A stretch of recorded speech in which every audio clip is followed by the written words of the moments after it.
Masechet Baba Kama Daf Ain Aleph Amud Bet. On va commencer par Ain Aleph. Amud Aleph au milieu de la page.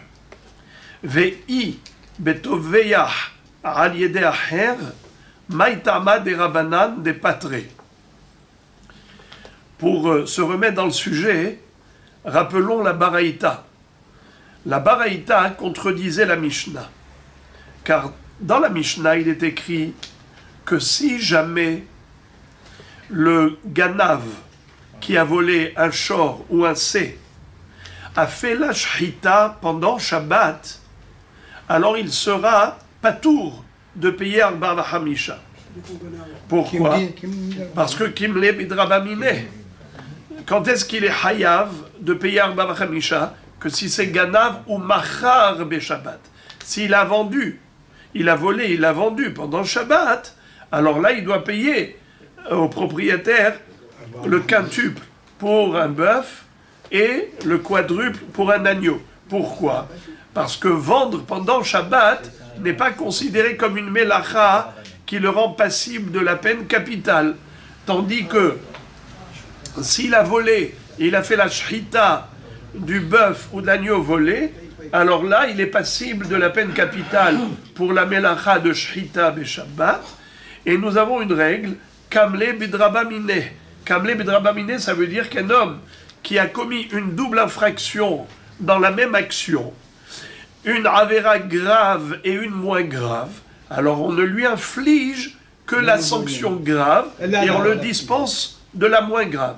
Donc en l'occurrence, comme il a fait la shchita pendant Shabbat, étant donné qu'il est déjà passible de la peine capitale pour le Hilul Shabbat, on ne va pas le condamner également à payer 4 fois plus Arba Vachamisha pour la shchita be Shabbat. Donc il est patour. C'est ce que nous dit la Mishnah dans Daf Ain Dalet. Mais dans cette Baraïta qu'on avait lu plus haut, il est écrit Ganav vetavach be Shabbat, Ganav vetavach la avodazara, Ganav shoraniska ludvacho, Meshalem Arba Vachamisha divrei Rabbi Meir. C'est-à-dire que selon Rabbi Meir, dans ces 3 cas de figure, il est Hayav Arba Vachamisha. Quels sont les 3 cas de figure? Il a volé, il a fait la shchita pendant Shabbat. Il a volé, il a fait la shchita l'Eshem Avodazara. Pas pendant Shabbat, pendant la semaine. Mais il a fait la shchita pour sacrifier la bête à l'idole. Donc il a fait un acte d'idolâtrie. Avec quoi? Avec le bœuf volé. Est-ce qu'il est... Non, je viens de dire que c'est pas le Shabbat, j'ai dit que c'est en semaine. Alors, il a fait ça en semaine. Est-ce qu'il est Hayav Mita, oui ou non? Bien sûr, il est Hayav, il est passible de lapidation, il a fait Avodazara. Donc quelqu'un qui fait Avodazara est passible de la peine capitale. Et pourtant, Rabbi Meir, qu'est-ce qu'il dit? Qu'il est Hayav de payer Arba Vachamisha. Il a fait la shchita pendant Shabbat. Qu'est-ce que dit Rabbi Meir? Il est hayav de payer Arba Vachamisha. Ou bien, s'il a volé un taureau en corner, un taureau shoraniskal, normalement il devrait être... Ça coule. On devrait lui faire skila. Et ce taureau, maintenant qu'il est hayav skila, il est asur ba'ana'a. Il est interdit au profit. Il ne vaut rien, puisqu'il a encore né un être humain et il est condamné à mort, à la lapidation, ce taureau lui-même. Et pourtant, celui qui a volé un taureau en corner qui est passible de lapidation, un shorisakel, malgré tout, en lui faisant la shchita, ce voleur doit payer Arba Vachamisha. Alors, on est étonné par rapport aux 3 halachot. Comment se fait-il que Rabbi Meir dise une chose pareille? Tout de suite, Hachamim rebondissent et ils vont dire pas du tout. Hachamim potrim. Pourquoi Hachamim potrim? Évidemment. Kamle Bedrabamine. Ça veut dire quoi Kamle Bedrabamine? S'il est déjà Hayav Mita pour le Hilul Shabbat, la Shchita pendant Shabbat, ou bien il est Hayav Mita même en semaine parce qu'il a fait Shchita la Avodazara, ou bien parce qu'il a fait la shrita d'un bœuf qui de toutes les façons n'a aucune valeur, vu que c'est un taureau en corner, donc il est passible de lapidation, à Shorisakel, il n'est pas question de condamner le voleur à payer 4 fois plus, 5 fois plus de quelque chose qui n'a aucune valeur. Il va payer 4 fois plus quoi? 4 fois 0 égale 0. 5 fois 0 égale 0. Alors, comment tu peux dire Hachamim, Potrim? Ok, Hachamim, Potrim, on comprend. Et comment tu peux comprendre Rabbi Meir qui est Mechayev? En effet, c'était la grande question de la Gemara. Comment Rabbi Meir peut dire Hayav? Mais Rabbi Meir reconnaît le principe de Kamle Bedrabamine. Alors pourquoi il nous dit? Nahon. Alors pour ceux qui se souviennent de ce qu'on a appris hier, doivent me donner la réponse. Quelle a été la réponse qu'on a déjà étudiée hier? Alors la réponse que la Gemara avait donnée, qui était très jolie, c'est qu'on parle ici de Shaliach. En fait, le voleur a envoyé un Shaliach pour faire la shrita de cette bête qu'il a volée. Étant donné que ce n'est pas la même personne, celui qui fait la shrita pendant Shabbat et qui sera condamné à mort, c'est le Shaliach. Celui qui a fait Avodah Zara en faisant la shrita de ce bœuf pour l'offrir comme sacrifice à la Avodah Zara et sera passible de lapidation, ce sera le Shaliach.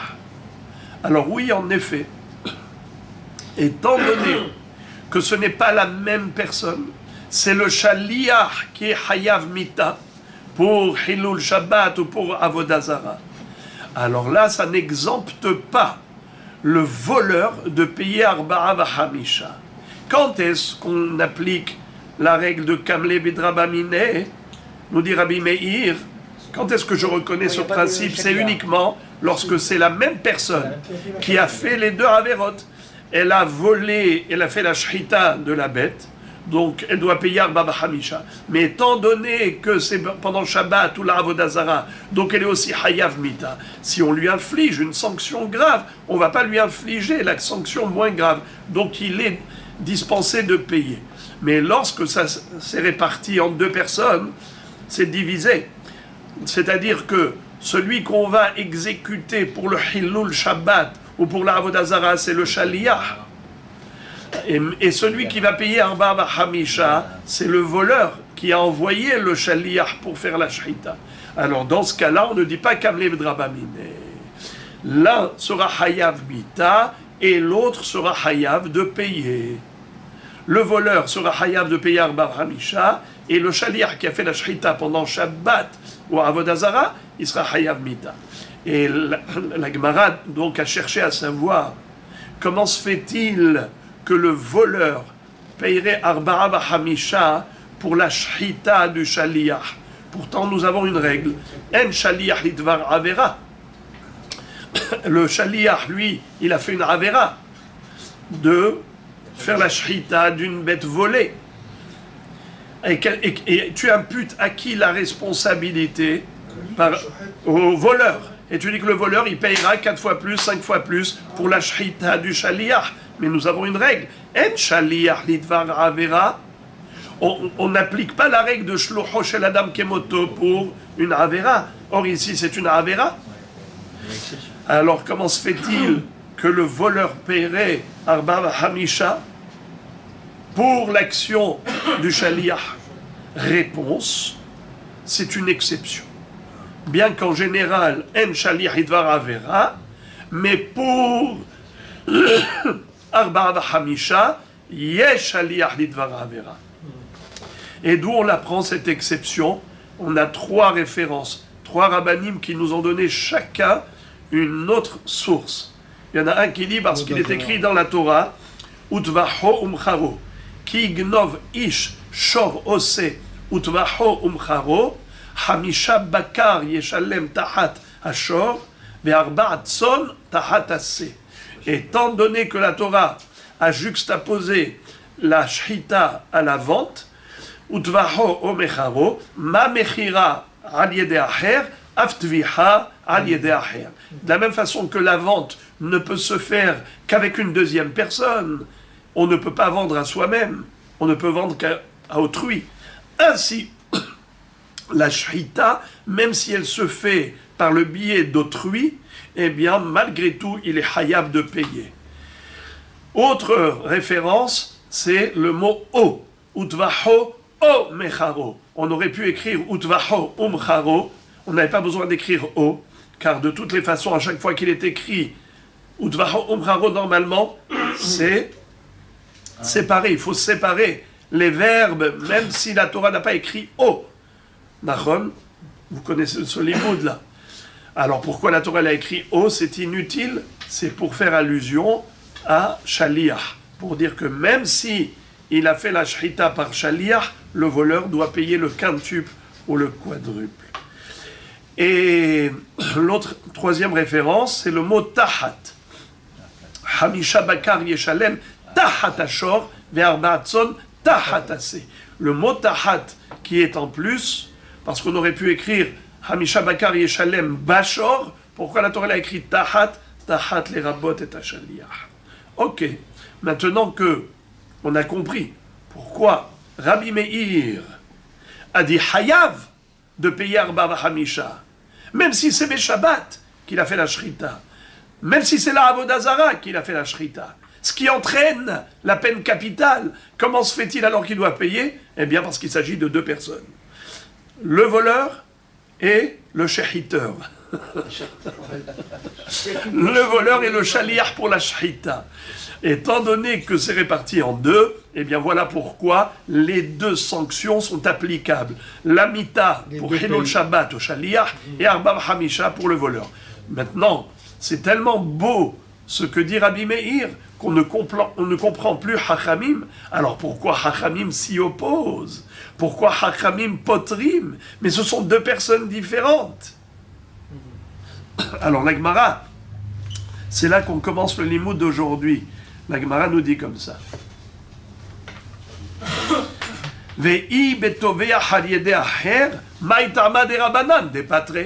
Alors si on parle de la shrita qui a été faite par le biais d'un shaliach, pourquoi donc Hachamim s'oppose à Rabbi Meir? Rabbi Meir dit Hayav de payer Arba Hamisha. Alors pourquoi Hachamim le dispense au voleur de payer Arba Hamisha? Il devrait être Hayav normalement, puisque ce sont deux personnes bien distinctes. Amre, Man Hachamim, Rabbi Shimon, De Amar, Shechita Shena Ruya, Loshma Shechita. La réponse de la Gemara est sublime. Ça valait la peine de venir aujourd'hui rien que pour ce délice. La Gemara répond très simplement. Elle dit, tu veux savoir c'est qui Hachamim qui s'oppose à Rabbi Meir? C'est Rabbi Shimon Bar Yochai, qui est également l'élève de Rabbi Akiva. Rabbi Meir et Rabbi Shimon étaient élèves de Rabbi Akiva. Alors il lui dit, moi je ne suis pas d'accord avec toi. Moi je dis que même si ça a été fait par un shaliach, malgré tout, le voleur ne payera pas Arba Hamisha. Bien que le voleur n'est pas passible de la peine capitale pour ce Hilul Shabbat. C'est le shaliach. Mais malgré tout, il ne payera pas. Pourquoi? Mais non. On vient de dire que Yesh Liach Lidvar Avera par rapport à Arba Hamisha. C'était tout le Hindouche de Rabbi Meir. Alors, là-dessus, même Rabbi Shimon ne s'y oppose pas. La question est de savoir donc pourquoi Rabbi Shimon dispense le voleur de payer Arba Hamisha. Pourtant, il n'est pas passible de la peine capitale. Il n'y a pas de Kamlev Drabamine. C'est un shaliach qui a fait la Avera de Hilul Shabbat ou de Avodah Zara. Alors pourquoi Rabbi Shimon est poter le voleur de Arba Hamisha? Rabbi Shimon arrive avec un hiddush phénoménal qu'on a déjà vu. C'est qu'il dit, on ne peut être hayav pour la shrita de Arba Hamisha que si la viande est consommable, si la viande est cachère. Mais étant donné qu'il a fait shrita la Avodah Zara, la viande n'est pas cachère, elle est interdite au profit. Étant donné qu'il a fait shrita Beshabbat, la viande n'est pas mangeable, elle n'est pas cachère, parce qu'il a fait shrita Beshabbat. Et Rabbi Shimon, fidèle à lui-même, lui qui a dit que Shrita she'ena re'uya loshma shrita. Ça c'est un principe de Rabbi Shimon Bar Yochai dans Masechet Hulim. lui dit une shrita qui n'aboutit pas à une permission de consommation ne s'appelle pas shrita. Voilà pourquoi il dit, ça ne s'appelle pas shrita, il a tué. Mais si quelqu'un prendrait un pistolet et il tue son bœuf ou son agneau qu'il a volé, est-ce que vous pensez qu'il paye Arba Hamisha? Non, c'est uniquement Utvaho. Il faut Teviha, Shechita. Alors une Shechita qui est légitime, une Shechita plutôt qui est légale. Une shrita légale, mais même une shrita légale, nous dit Rabbi Shimon Bar Yochai, si elle n'aboutit pas à une consommation, c'est-à-dire on ne peut pas consommer grâce à cette shrita, par exemple, une shrita, venimtset trefa. On l'a déjà vu. Il a fait la shrita, parfait, le sakin était parfait. Le shohet n'a commis aucune infraction dans sa shrita, aucune faute, ni shehiya, ni derasa, ni halada, ni hagrama, ni ikour. Ce sont les 5 halachot, les Moshe Misinaï, qui vont régir les lois de la shrita. S'il a causé l'une de ces 5 fautes, la shrita, elle est nevela. La shrita n'est pas bonne. Moi, je parle justement du geste. Le geste du shohet était plus que parfait. Le couteau était plus que parfait. Et malgré tout, nous dit Rabbi Shimon, si par exemple à la fin, on a trouvé qu'il y avait un trou dans le poumon ou dans le cœur, c'est-à-dire qu'elle était terefa, alors, nevela, c'est quand la shrita n'est pas bonne. Terefa, c'est quand la bête n'est pas bonne. Nevela, c'est la shrita qui est invalide. Nevela. C'est pour ça que j'ai parlé des 5 choses qui font que le geste n'est pas bon, ou le couteau n'est pas bon. Le problème, il est dans l'action de la shrita. Ça s'appelle nevela. On ne parle pas de ça. La shrita, elle est plus que parfaite. Mais Rabbi Shimon, il a un hidouche extraordinaire. Il dit, si la bête est très fin, bien que la shrita était parfaite, eh bien, ça n'entraîne pas Hiyuv de Arba Hamisha. Pourquoi?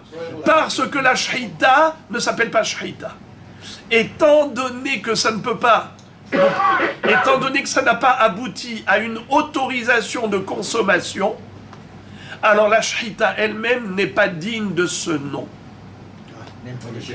Étant donné que la shrita n'est pas digne de ce nom, pourquoi tu veux le condamner à payer 4 fois plus ou 5 fois plus? Mais la shrita du shaliach, quand est-ce que le shaliach a fait la shrita? Ben Shabbat, tu ne peux pas manger la viande. Quand est-ce qu'il a fait la shrita? En semaine, il a fait pourquoi faire? La avodah zara? Eh bien, une bête qui a été shritée, la avodah zara, la viande elle est interdite au profit. Tu ne peux pas manger la viande. Alors, je répète, Rabbi Shimon nous dit, une shrita qui n'aboutit pas à une autorisation de consommer ne s'appelle pas shrita. Or, pour être hayab de payer Arba Hamisha, il faut une shrita. Et comme cette shrita n'est pas digne de ce nom, eh bien voilà pourquoi il a dit patour. Rabbi Meir a dit hayab de payer Arba Hamisha. Pourquoi? Parce que lui dit la shrita, elle est parfaite. Le problème c'est qu'elle est terefa, le problème c'est la viande. Le problème de Avodah Zara, c'est la viande. Mais nous, on ne cherche pas à manger de la viande. Nous, ce qu'on veut, c'est une action de shrita qui payera Arba Hamisha. Ça, c'est Rabbi Meir. Mais Rabbi Shimon dit non.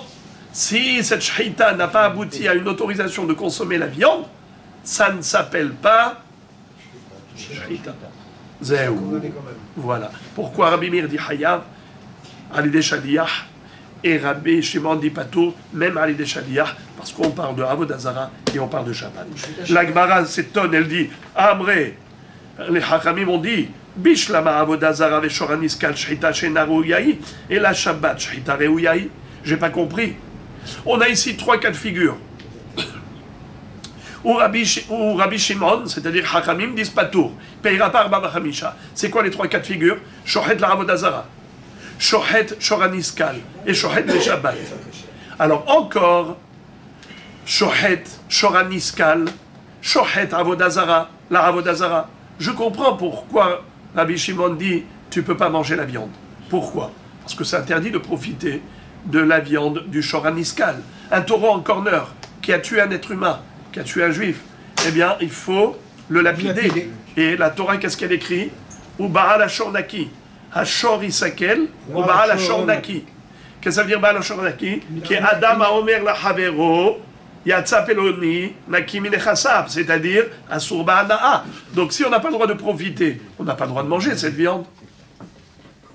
Alors ok, j'ai compris pourquoi Rabbi Shimon dit cette shrita ne s'appelle pas shrita, car elle n'aboutit pas à l'autorisation de consommer, car ce taureau en corner, il est interdit à la consommation.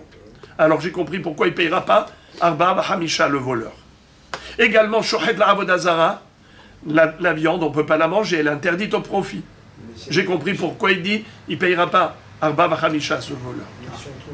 Mais Shohet Beshabbat, ok, il a commis une Avera. C'est une Avera en soi. Mais est-ce que ça a impacté la viande?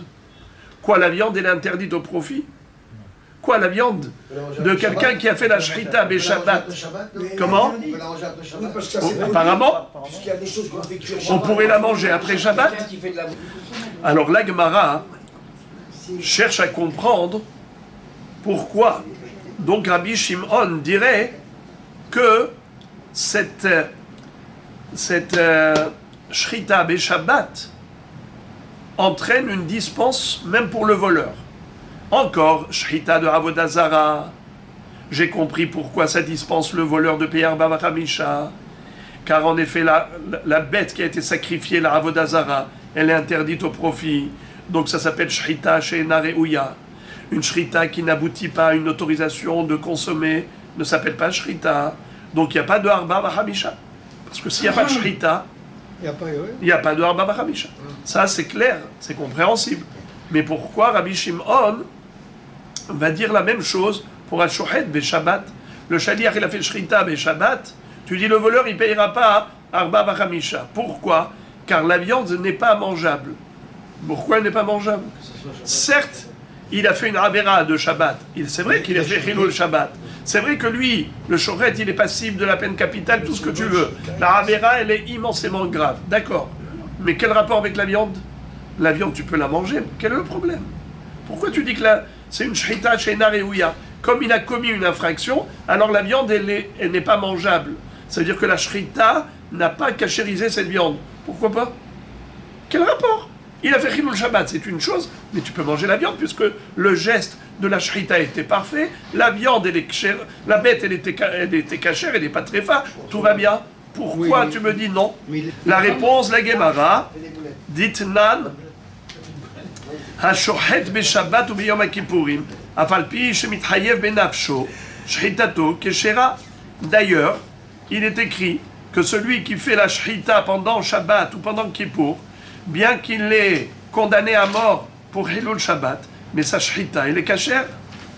Réponse, Amre, Savarla, que Rabbi Yochanan Asandelar. Rabbi Shimon Bar Yochai, il pense comme Rabbi Yochanan Asandelar. Qu'est-ce que pense Rabbi Yochanan Asandelar? Venez, on va voir.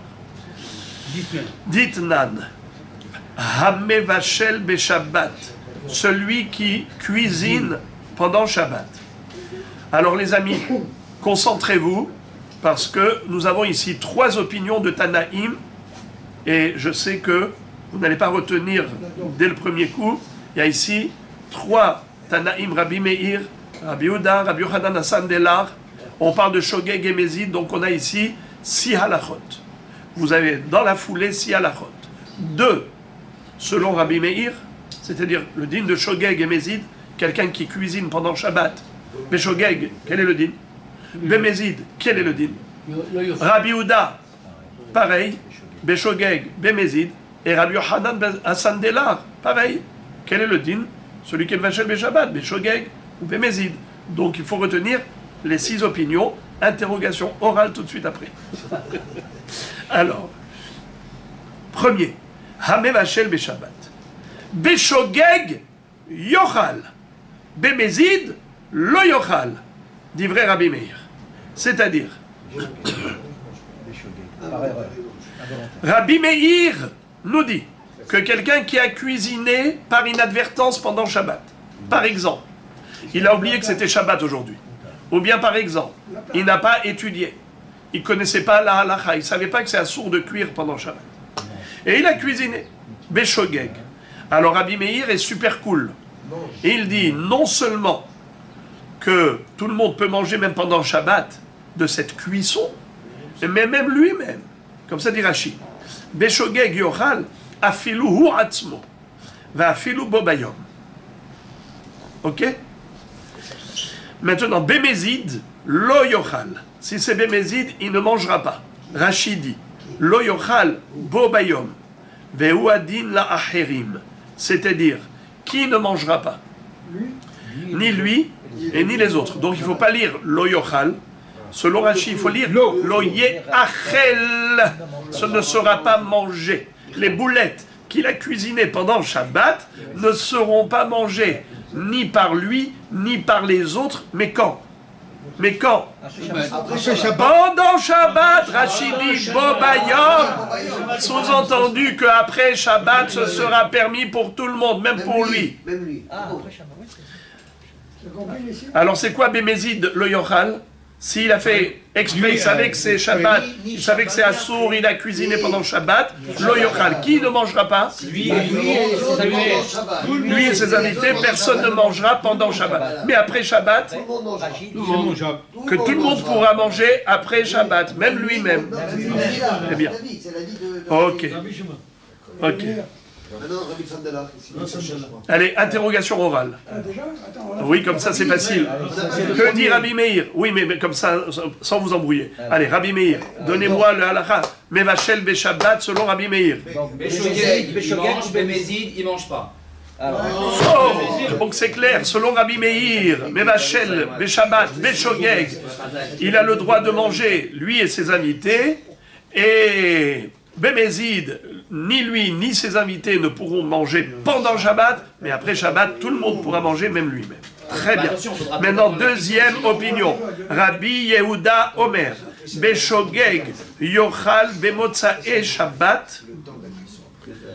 Rabbi Yehuda Omer, Shogeg Yochal Bemotzae Shabbat, Bémézid Lo Yochal Olamit. Rabbi Yehuda Omer, Beshogeg Yochal Hu Be'atzmo Le Motzae Shabbat. Ubobayom lohu velo acherim. Donc selon Rabbi Yehuda, si c'est Beshogeg, il n'y a pas de différence entre lui et les autres. Pendant Shabbat, c'est interdit. Donc il ne faut pas lire Bemotzai Shabbat. Yochal, forcément on peut dire Yeachel ou Yochal, mais c'est Kalva Homer. Puisque Rabbi Yehuda dit que c'est seulement Motzai Shabbat que ce sera permis lorsqu'on a cuisiné Beshogeg, c'est seulement Motzai Shabbat que ce sera permis. Pour qui?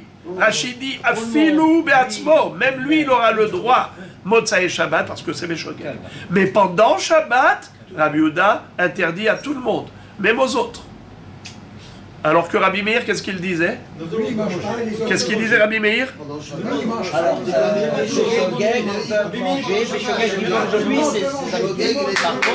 Bravo. Rabbi Meir disait que Beshogeg, tout le monde peut manger même pendant Shabbat.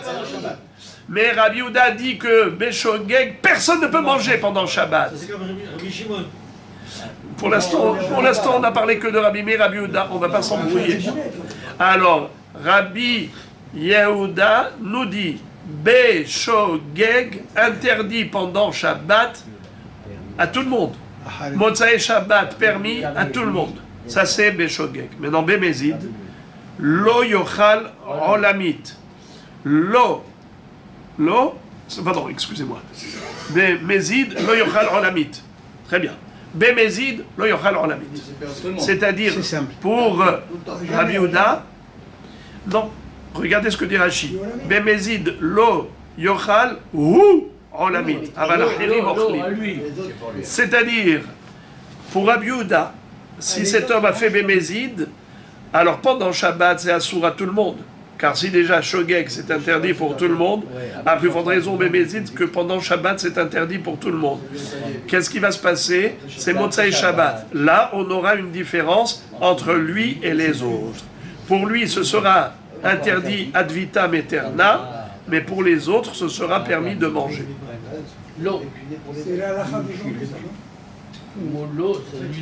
Alors les frères et les amis, répétons, qu'est-ce qui va se passer selon Rabbi Yehuda? Quelqu'un qui est Mevachel Be Shabbat, Dites-moi, Béchogeg, quel est le din? Bémézid, quel est le din? Bémézid, lui, il mange jamais, les autres, ils peuvent le manger. C'est interdit pendant Shabbat. Et après Shabbat, Très bien. lui, Béchogeg, il n'y a pas de différence entre lui et les autres. voilà, c'est ça. Béchabat, interdit pour tout le monde. Motzaï Shabbat, permis pour tout le monde. Non, Bémézid, pendant Shabbat, interdit pour tout le monde. Motzaï Shabbat, on établit un distinguo. Pour lui, interdit, pour les autres, permis. c'est ça. Maintenant, le troisième. Rabbi Yochanan Sandelar, Omer, Béchogeg, Yochal le Motzaï Shabbat, la Acherim velolo. Bémézid, lo Yochal Olamit, lolo velo la Acherim. Alors regardez, Rabbi Yochanan Sandelar, lui déjà, Béchogeg, il dit comme ça. Béchogeg, pendant Shabbat, interdit pour tout le monde. Motza et Shabbat, on établit un distinguo. Lui, interdit, les autres permis. Béchogeg. Ce que Rabbi Yehuda a dit, Bémézid, Rabbi Yochanan Sandelar, il l'applique au Shogeg. Alors, il a fait involontairement. Pendant Shabbat, interdit pour tous. Motza et Shabbat, interdit pour lui, permis pour les autres. Mais si c'est Bémézid, écoutez ça, chlet, lo yochal, lo yochal olamit, lo velo acherim. Tout à la poubelle. Exactement. Là, on jette à la poubelle. D'après Rabbi Yochanan Sandelar, interdit à la consommation pour tous, ad vitam aeternam, s'il a fait Hilul Shabbat Bémézid. Que Bémézid. Au moins, il simplifie le problème. On verra. Alors, la Gemara dit Maïtama de Rabbi Yochanan Sandelar. Pour quelle raison Rabbi Yochanan Sandelar est tellement strict? Pourquoi est-ce qu'il est aussi mahmir? Kededarish Rabbi Hiya Pitha de Benessia. Eh bien, celui qui nous a enseigné la référence de Rabbi Yochanan Sandelar qui est tellement strict, c'est Rabbi Hiya quand il se trouvait devant l'entrée de la maison du Nassi. Puisque Rabbi Hiya était l'élève de Rabbi Yehuda Nassi. Là-bas, il a dit, voilà la raison de Rabbi Yochanan Sandelar qui est strict et qui interdit éternellement, définitivement, ce plat. Parce qu'il apprend du pasouk suivant. Ushmartem et un Shabbat. Lisez le pasouk entièrement, s'il vous plaît. Il se trouve à droite en bas. Ushmartem et un Shabbat. Ki kodesh ilachem. Mehalelea mot yumat. Ki kol haoseba melacha. Benicheta nefeshayim ikerev amea. Encore une fois. Ushmartem et un Shabbat. Vous observerez le Shabbat. Ki kodesh ilachem. Car il est sacré pour vous. Mehalelea mot yumat. Celui qui la profane sera passible de la peine capitale. Qui kola oseba melacha, tout celui qui fait un travail, venicheta nefeshayim ikerev amea, sera passible du retranchement, d'une mort céleste. Alors maintenant, regardez comment Rabbi Yochanan Sandelar interprète ce pasouk. Qui kodesh ilachem, ma kodesh asur ba'achila, af ma'aseh shabbat asurim ba'achila. C'est trop beau, trop beau. Car il est écrit que Shabbat est Kodesh. Quel rapport entre Hekdesh et Shabbat? C'est pour nous dire que de la même façon qu'un objet sacré, on n'a pas le droit d'en profiter, ainsi, Maaseh Shabbat, on n'a pas le droit d'en profiter. Donc c'est de là que Rabbi Yochanan Sandelar a déduit l'interdiction de se servir de ce plat qui a été cuisiné pendant Shabbat Bémézid. Il est interdit éternellement, comme le Hekdesh qui est interdit au profit éternellement. La Gemara dit, Ima Kodesh Asur Ba'ana'a, Afma Ase Shabbat Asur Ba'ana'a. Alors est-ce qu'on devrait également l'interdire au profit? Car si tu compares au Hekdesh, c'est pas interdit que Ba'achila, ça doit être interdit même Ba'ana'a. Si c'est Hekdesh, c'est interdit pour tout. Ima Kodesh Asur Ba'ana'a. Afma se Shabbat asur ba'ana'a. Tu dis non. Talmud lomar lachem, shelachem yehe. C'est-à-dire, Kodesh hi lachem. Encore une fois. Ushmartem et Shabbat ki Kodesh hi lachem. On aurait pu dire, Ushmartem et Shabbat ki Kodesh hi. Pourquoi tu dis lachem? Mais c'est antinomique. Car le mot lachem ça veut dire chez lachem, c'est pour vous. Kodesh, c'est au contraire, c'est pour vous interdire. Vous n'avez pas le droit de profiter, c'est comme du Ekdesh.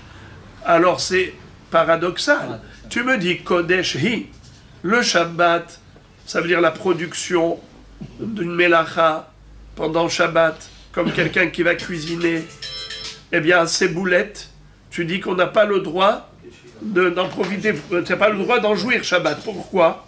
Parce que il est écrit Kodesh hi, comme le Kodesh, c'est interdit au profit, ainsi Maaseh Shabbat, c'est interdit. Alors dans ce cas-là, ce serait même interdit de vendre ces boulettes, pas seulement interdit Ba'achila, mais même Ba'ana'a.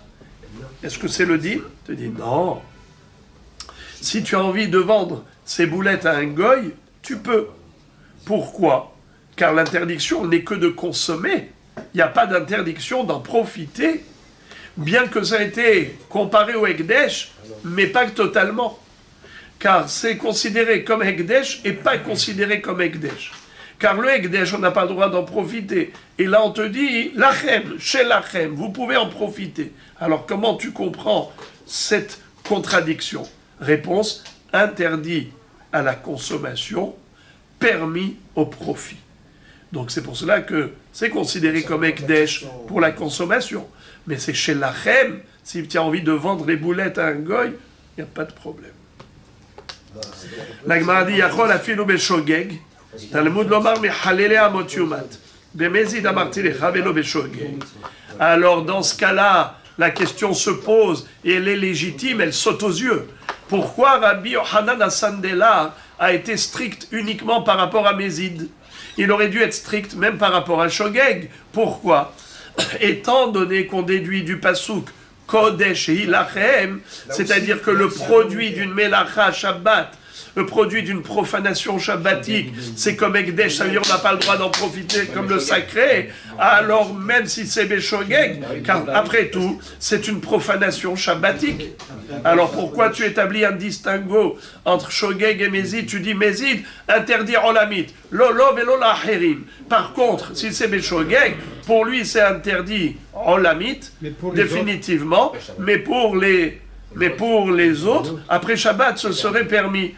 Lama, mais pourtant c'est comparé au Ekdesh. Réponse, mais haleleha motumat. Dans le même verset, il est écrit qu'on parle de Mézid. Quelle est la preuve? C'est écrit motumat. Il sera condamné à mort. Qui on condamne à mort? Celui qui fait une melacha beshogeg ou bien Bémézid?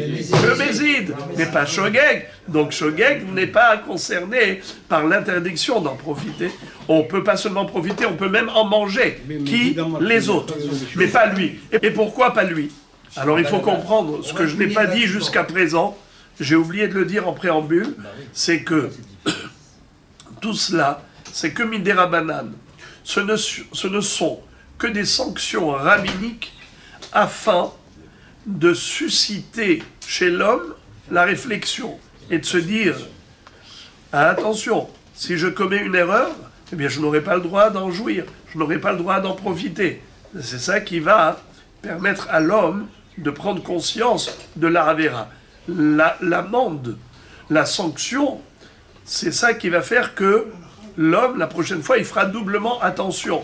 Mais si la personne, elle a le droit de jouir du produit de Havera, sans restriction, eh bien, à chaque fois, il va dire « Ah, j'ai pas fait exprès, j'ai oublié. » Eh bien, là, on lui dit « La prochaine fois, tu vas pas oublier. Quand tu sauras que tu n'as pas le droit de manger ces bonnes boulettes, eh bien, tu vas bien réfléchir la prochaine fois. » Pli Geba, Ravaha et Ravina. Il y a une mahloket entre Ravaha et Ravina. Hadamar Maaseh Shabbat de Oraita, Hadamar Maaseh Shabbat de Rabanan. C'est-à-dire, même à propos de Rabbi Yochanan Asandela, c'est une mahloket entre deux Amoraïm, à savoir, est-ce que l'interdiction de manger ces boulettes qui ont été cuisinées pendant Shabbat, est-ce qu'il interdit ça thoraïquement ou rabbiniquement? Ça veut dire, est-ce que c'est un issour thoraïque ou un issour rabbinique? De prime abord, c'est un issour de la Torah. Comme on vient de l'apprendre maintenant, c'est Rabbi Hiya qui nous a cité ce pasouk de Kodesh Hilachem. que le produit de la profanation shabbatique, c'est comme le Hekdesh, c'est-à-dire qu'on n'a pas le droit d'en profiter. Eh bien, dans ce cas-là, c'est à Minatora de manger ses boulettes. Mais il y a un autre Émora qui dit non, c'est que Midrabanan. Et Rabbi Yochanan Asandela, quand il a dit que personne ne pourra manger de ses boulettes, ni lui ni les autres, c'est juste une sanction pour pas qu'il profite de la profanation shabbatique. Comme ça, la prochaine fois, il réfléchira 2 fois. Mais c'est pas Minatora. Ah bon? Alors, qu'est-ce que tu fais avec le pasuk Kodesh et Ilachem? Alors, regardez ce qu'il dit. Man de Amar de Oraita que de Amra. Celui qui dit que Rabbi Yochanan Asandela a interdit Minatora de manger les boulettes, définitivement. Alors, c'est comme on a dit, parce qu'il compare le produit shabbatique au Kodesh. Kodesh Ilachem, comme le Hekdesh, on ne peut pas en profiter. Eh bien, de ces boulettes également, on ne peut pas en jouir. Ouman de Amar de Rabbanan. Mais celui qui dit que c'est pas vrai, c'est pas une interdiction thoraïque. Rabbi Yochanan Asandela, c'était juste une sanction qu'il a infligée au bonhomme qui a cuisiné pendant Shabbat sciemment. Il dit en fait ce pasouk, qu'est-ce qu'il veut dire? Kodeshi, hi Kodesh, ven ma'asav Kodesh. Au contraire, justement le contraire. Kodesh hi lachem. Le Shabbat, c'est lui qui est Kodesh. C'est le jour qui revêt une dimension de sainteté, mais pas le produit de la profanation shabbatique. C'est juste le contraire. Et Kodesh ve en maaseh Kodesh. C'est-à-dire que le maaseh, Hilul Shabbat, le produit du Hilul Shabbat n'est pas interdit au profit. C'est juste le contraire. C'est le Shabbat lui-même qui est gadol. Alors la Gemara maintenant, elle rebondit. Regardez comment c'est fort. Alors, Bish lama les mandé amar de Oraita, am tous les achi patre rabanan, et là les mandé amar de rabanan, amai patre rabanan. Là, la question, elle saute aux yeux. Tout ce qu'on a fait comme parcours, c'était pour arriver à une réponse. C'était quoi notre question? On avait dit, mais pourquoi Rabbi Shimon Bar Yochai dit que le voleur ne paye pas Arba Hamisha pour quelqu'un qui a fait la shchita, la Avodazara, ou bien la shchita du Shor Aniskal, ou bien la shchita Beshabbat. Pour ces 3-là, qu'est-ce qu'il a dit? Patour. Pourquoi? Shchita she'ena re'uya, lashma shchita. Une shchita qui ne produit pas une autorisation de consommer la viande, eh bien ça ne s'appelle pas shchita. Donc il ne payera pas Arba Hamisha. La Gemara dit, ça marche pour quelqu'un qui fait shchita la Avodazara. On n'a pas le droit de profiter de la viande. Il a fait shchita la Avodazara. Ou bien Shoraniskal, un taureau en corner qu'on doit lapider. La Torah dit on n'a pas le droit d'en profiter. Alors en effet, même s'il a fait une bonne shchita, mais elle ne permet pas la consommation de la viande, donc là on applique la règle shchita chez Ena Reuya, loshma shchita, une shchita qui n'aboutit pas à une autorisation de consommer, ça s'appelle pas shchita, donc il ne payera pas Arba Vachamisha. Mais shochet Beshabbat, pourquoi pas? Alors, d'après celui qui dit qu'il pense comme Rabbi Yochanan Sandelar, et que Rabbi Yochanan Sandelar a été strict, et il a dit que celui qui est shochet Bemezid Beshabbat, c'est interdit pour lui et pour les autres ad vitam aeternam. Il se base sur quel pasouk? Sur le pasouk Kodesh Hilachem. Kodesh Hilachem, Mahekdesh Asur Ba'achila. Alors ça aussi c'est Asur Ba'achila. Donc c'est Minatora que c'est Asur. Si Minatora que c'est Asur de manger des boulettes cuisinées Shabbat, alors je comprends que celui qui a fait la shchita de ce shor ou de ce sé qui a volé pendant Shabbat, on a compris pourquoi le voleur ne payera pas Arba Hamisha. Car cette shchita ne permet pas de consommer la viande. Car cette viande, elle est interdite ad vitam aeternam, selon Rabbi Yochanan Sandela. Et qui l'a interdit? La Torah, dans quel pasouk? Kodesh Hilachem. Alors, si je dis en effet que ce pasouk de Kodesh Hilachem, c'est comme ça qu'il faut l'interpréter. Ma Hekdesh Asur Bahana'a, alors aussi Maaseh Shabbat Asur Ba'achila, alors là, very good. Rabbi Shimon, je comprends pourquoi il a dit que le voleur ne payera pas Arba Vachamisha. Car cette shchita ne produit pas une autorisation de consommer. Shchita shenarouya loshma shchita. Mais d'après celui qui dit que même Rabbi Yochanan Assandelar n'a jamais interdit Minatora, c'est juste une sanction rabbinique. Hachamim ont voulu pénaliser le cuisinier qui a cuisiné pendant Shabbat. Il a fait des boulettes pendant Shabbat. Ils ont dit, eh ben tu ne mangeras pas. Tu as fait ça sciemment, Bémézid. Ni toi, ni personne dans le monde, personne n'en profitera pas. Alors, personne n'en profitera. Ça, c'est une sanction rabbinique. Si c'est une sanction rabbinique, ça veut dire que Minatora, c'est permis. Donc la shrita est une bonne shrita. Alors pourquoi le voleur ne paierait pas Arba Hamisha? La question revient à la case départ. Dans la Braïta, tu as dit que dans ces trois cas, Rabbi Shimon disait Patour, il ne payera pas Arba Hamisha, le voleur, ni dans Shohet la Avodazara, ni Shohet Shoraniskal, ni Shohet Beshabbat. Je ne comprends pas pourquoi Shohet Beshabbat. Si on dit que Minatora s'est permis de manger la viande, alors pourquoi il serait pas tour de Arba Hamisha? C'est que les Chachamim qui ont dit qu'il ne faut pas manger. Ah, alors la Gemara n'a pas d'autre choix que de dire ce qu'elle va dire. Elle va dire Amai Patre Rabanan Ash'ara Avoda et Shoraniskal. Elle dit qu'il n'y a que 2 sur 3. Rabbi Meir, quand il avait dit Hayav, son hidouche, c'était de dire que Rabbi Meir, quand il avait dit qu'on est Hayav Arba Hamisha, dans quel cas? Shohet la Avodazara, Shohet Beshabbat, et aussi Shoraniskal, bravo. Alors, pourquoi? Parce qu'il dit il n'y a pas de Kimle B'Drabamine. Pourquoi il n'y a pas de Kimle B'Drabamine? Parce que c'est le Shaliach qui a fait, c'est pas le voleur. Alors le voleur il payera. D'accord. Alors maintenant, pourquoi Rabbi Shimon dit qu'il ne paye pas? Alors tu me dis parce que il est fidèle à lui-même. Rabbi Shimon, qu'est-ce qu'il dit? Non, c'est bon, c'est bon. C'est bon.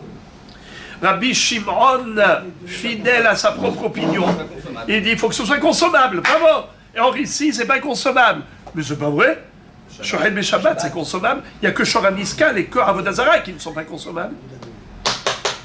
La Gemara dit, t'as raison, Rabbi Shimon, il serait d'accord avec Rabbi Meir, que Shoret Beshabbat, Hayav Arba Hamisha. Si le Shaliach, merci, si c'est le Shaliach qui a été Shoret Beshabbat, Hayav Arba Hamisha. Le voleur, il paiera Arba Hamisha. Très bien. La Gemara pose la question. Ve Rabbi Meir, Amay Mehayev Shohet la Avodazara. Rabbi Meir qui a dit que quand il y a un Shaliach, qui a fait Avodazara, c'est-à-dire il a fait la Shrita à l'Avodazara, alors là, l'envoyeur, le voleur qui l'a envoyé pour faire cette Shrita, devra payer Arba Hamisha. Question, mais dès que le Shaliach fait la Shrita, les Shem Avodazara, dès qu'il a commencé la Shrita, déjà ça s'appelle sacrifier la Avodazara. Alors, à partir du moment où lui, le Shaliach, a commencé la Avodazara, et donc la bête, elle s'appelle déjà Avodazara, donc déjà elle est interdite au profit. Si elle est interdite au profit, quand il va terminer la Shrita, c'est une bête qui de toutes les façons ne vaut rien. Alors pourquoi le voleur, selon Rabbi Meir, il doit payer Arba Hamisha? Mais pourtant, quand il a terminé la Shrita, ce qui est réellement l'action qui entraîne Arba Hamisha, c'est la Shrita. Et pour cela, il faut une Shrita parfaite, une Shrita complète. Tant que ce n'est qu'un début de Shrita, il n'y a pas de Arba Hamisha. Arba Hamisha, ce n'est qu'une sanction après avoir fait une Shrita complète. Alors ici, étant donné qu'au moment où il termine l'acte de la Shrita, cette bête ne valait plus rien. Car le début de la Shrita, c'est Avodazara, puisque déjà, il suffit de commencer la Shrita, comme dit Rashi, Yeshna li Shrita mitchila ve'atzov, et dès le début de la Shrita, déjà, ça s'appelle Avodazara. Donc dès que ça s'appelle Avodazara, la bête, elle est interdite au profit. Dès qu'elle est interdite au profit, elle ne vaut rien. Donc lorsqu'il a terminé la Shrita, il a fait la Shrita d'une bête qui ne vaut rien, alors pourquoi le voleur doit payer 4 fois plus, 5 fois plus? Mais quoi, il va payer 5 fois 0, 4 fois 0, 5 fois 0 égale 0. Alors pourquoi il paye Rabbi Hamisha d'après Rabbi Meir? Amar Rava. Rava répond, et Rava, il n'avait pas d'autre choix que de donner cette réponse. Mais Omer, Bigmar Zvicha ou Ovda. On parle d'un Shaliach qui au moment où il a fait Shrita l'Echem Avodazara, il a dit « Je ne veux pas faire Avodazara au début de la Shrita. Je veux faire Avodazara qu'à la fin de la Shrita. » Dans ce cas-là, en effet, au moment où il a fait la Shrita, la bête, elle valait quelque chose. Elle avait encore une valeur. Quand est-ce qu'elle est devenue interdite au profit? Qu'à la fin, quand il a terminé la Shrita, c'est là que ça s'appelle Avodazara, et c'est là qu'elle est interdite au profit. Donc au moment de la Shrita, puisqu'elle avait encore une valeur, le voleur payera 5 fois plus. Maintenant, la Gemara pose la même question. Shoraniskal Isurana Nilu, Lavdemare Katavah. Pareil, pourquoi Rabbi Meir dit qu'il faut payer 4 fois plus, 5 fois plus lorsque le Shaliach a fait Shrita de Shoraniskal, mais il a fait la Shrita d'un taureau qui ne vaut rien, puisqu'il est condamné à la lapidation, ce taureau en corner qui a tué un homme. Alors, s'il ne vaut rien, comment tu peux dire qu'il paye 4 fois plus, 5 fois plus? 4 fois quoi? 4 fois 0? Amarava, Achabemai Askinan, Kegon Shemesaro les Shomer, Veizik bebet Shomer, Veuad bebet Shomer, Venigmar Dino bebet Shomer. Rabbi Meir savar la Rabbi Yaakov, ou Sfera la Rabbi Shimon. Savar la Rabbi Yaakov d'Amar, Af Mishenigmar Dino, Ehziro Shomer la Be'alim Muhzar, et savar la Rabbi Shimon d'Amar, d'Amar et Gorem le Mamon Kemamon d'Ami. Ditnad Rabbi Shimon Omer, Kadashim chez Hayav Be'harayutan, Hayav. Alma d'Amar et Gorem le Mamon Kemamon d'Ami. Voilà Rabotai, là où on va s'arrêter, mais d'abord qu'on explique quelque chose de tellement joli. Regardez comment c'est beau, mais c'est extraordinairement beau. La Gemara nous dit que Rabbi Meir, il pense comme, d'une part, comme Rabbi Yaakov, et d'autre part, comme Rabbi Shimon. Qu'est-ce qu'a dit Rabbi Shimon? Il a dit Davar Gorem les Mamon, que Mamon d'Ami. Qu'est-ce qu'a dit Rabbi Yaakov? Il dit Mishenigmar Dino, Ehziro Shomer la Be'alim Murzar. C'est-à-dire, d'abord il dit que, ici, on parle d'un Shomer, mais Saro les Shomer. Comment le taureau est devenu en corner? Réhouven, propriétaire du taureau. Shimon et Shomer. Réhouven a donné à Shimon à garder ce taureau. Ensuite, le Shomer, lui le Shomer, il a laissé ce taureau, Shimon. Le taureau il s'est évadé et il a encorné un homme, un juif. Il a tué. Maintenant on l'a condamné. Maintenant qu'on l'a condamné, qu'est-ce qui s'est passé? C'est là qu'il y a eu voleur. Lévi a volé le taureau de Réhouven qui se trouvait chez Shimon et qui avait été condamné à mort. Écoutez bien ça. Il lui a volé un taureau qui est condamné à mort. Maintenant, quand il lui a volé, regardez maintenant qu'est-ce qui s'est passé. Quand il a volé, il a fait la shrita lui-même. Lévi, qui a volé le taureau en corner qui se trouvait chez Shimon, lui, Lévi, le voleur, a fait la shrita. Non, il y a un seul voleur, Lévi. Réhouven est propriétaire. Écoutez ça, écoutez, Rabbi Hubert. Réhouven est propriétaire du taureau. Il a donné à garder à Shimon. Shimon est un gardien parfait.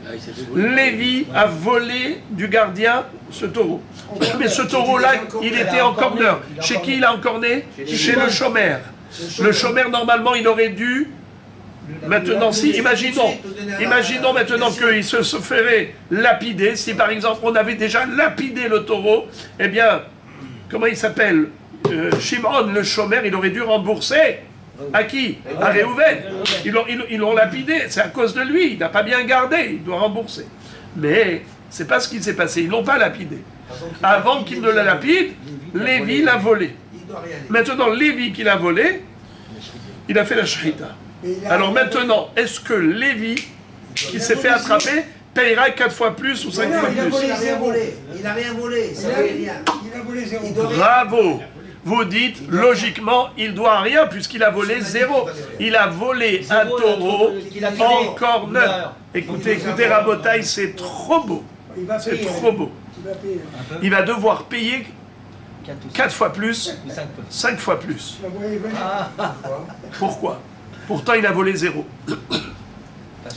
Car il aurait pu lui dire Hare shelcha lefanecha.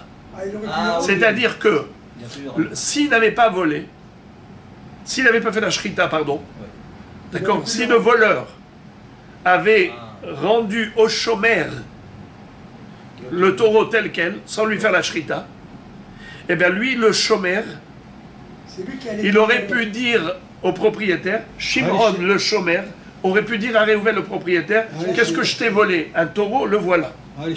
Et il ne peut pas lui dire, mais ce taureau que tu me rends, il vaut zéro. Il a encore né chez toi, ils l'ont condamné à la lapidation. Maintenant, qu'est-ce que tu me rends? Un taureau qui est déjà condamné et qui est interdit au profit. Et la halakha, elle est, selon Rabbi Yaakov, il peut lui dire, Hare shelcha lefanecha. Le chômeur qui a rendu le chômeur qui a rendu au propriétaire un taureau, même en corner, même interdit au profit, il peut lui dire Hare shelcha lefanecha, comme un voleur. C'est pas la même comparaison. Il l'a gardé, il a encore né. Le gardien est responsable. Oui, mais c'est abstrait. Étant donné que l'interdiction de profiter du taureau, c'est abstrait, c'est comme un voleur. Vous vous rappelez le digne du voleur avec le Hametz? Quelqu'un qui a volé du Hametz avant Pessah, et après Pessah, c'est interdit au profit, il peut lui dire Hare shelcha lefanecha, voici ce que je t'ai volé. Eh bien, la même chose. Shomer, c'est comme un voleur. C'est qui dit ça qu'un shomer, c'est comme un voleur? C'est Rabbi Yaakov. Ok? Premier axiome de base. Deuxième axiome, c'est Rabbi Shimon. Si le voleur n'avait pas volé, qu'est-ce qu'aurait fait le chômeur? Il aurait dit Hare shelcha lefanecha. Maintenant qu'il lui a volé, il ne peut pas dire Hare shelcha lefanecha. Alors, puisqu'il ne peut pas dire Hare shelcha lefanecha, qu'est-ce qu'il va devoir faire? Shimon, le chômeur, sortir de sa poche maintenant.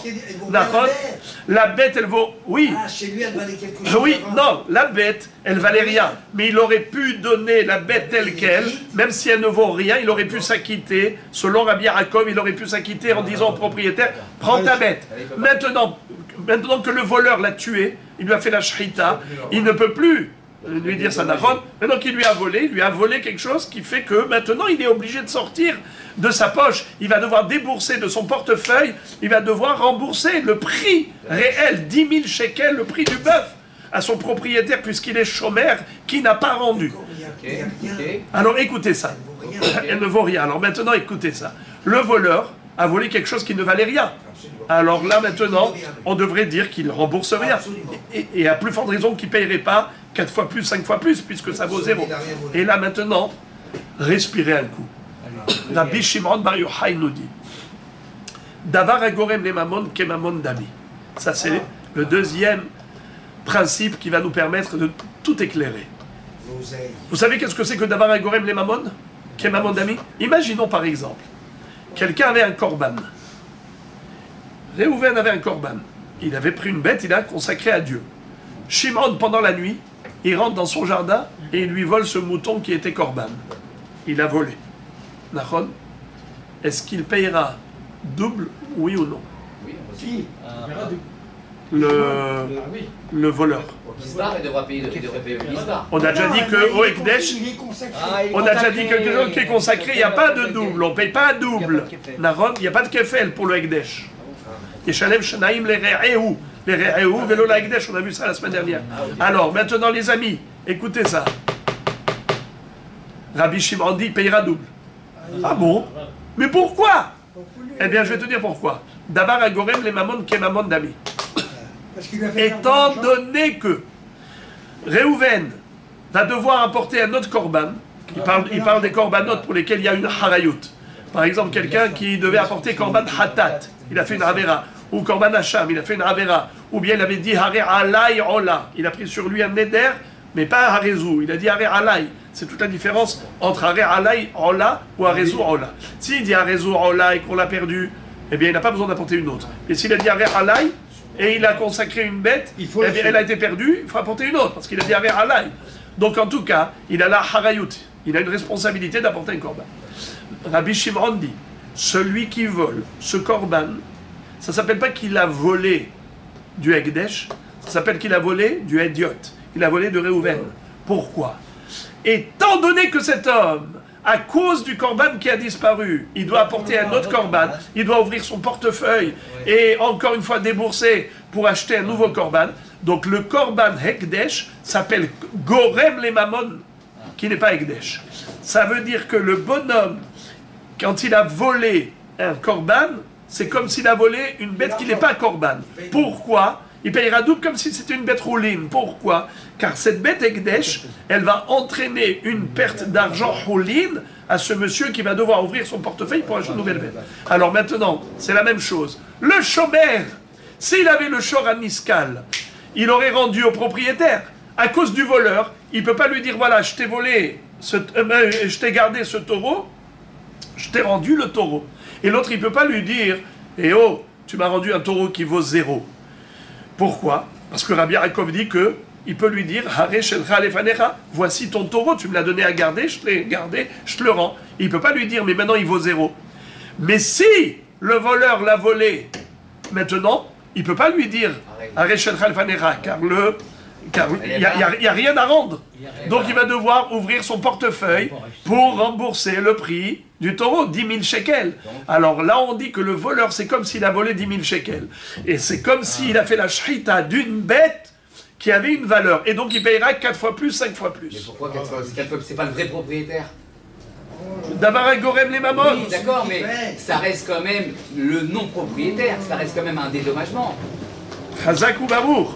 Mais étant donné qu'il est comme le propriétaire, il est comme le propriétaire. Bien sûr, puisqu'il va devoir payer au propriétaire, donc ça veut dire que désormais, c'est comme si il avait lui le bœuf qui lui appartenait et que l'autre lui a volé. Ah, carrément. Ok. Bon, on n'a pas lu dans le texte, mais c'est pas grave. Le principal, c'est que vous l'avez... Il y en a quand même 4 ou 5.